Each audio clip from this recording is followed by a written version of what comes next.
जी हाँ, नमस्कार दोस्तों, आप देख रहे हैं TY Bhojpuri. TY Bhojpuri news में आपका स्वागत है। चलिए खबरों पे चलते हैं। उससे पहले हमारे चैनल पे नए हैं तो हमारे चैनल को सब्सक्राइब, लाइक और कमेंट कर दीजिएगा।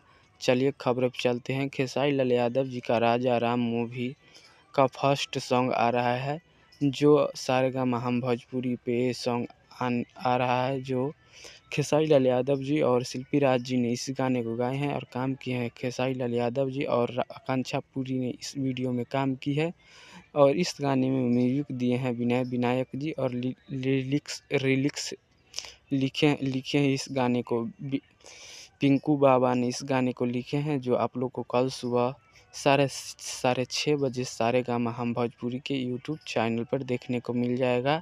तो चलिए फिर मिलते हैं हम अगले वीडियो में। आज के लिए इतना ही, और हमारे चैनल पर नए हैं तो हमारे चैनल को सब्सक्राइब, लाइक और कमेंट कर दीजिएगा। और खेसारी लाल यादव जी का 8-9 देवी गीत आ गया है, आप लोग जाकर खूब सारा प्यार दुलार दीजिएगा। चलिए फिर मिलते हैं। जय हिंद, जय भारत, जय भोजपुरी।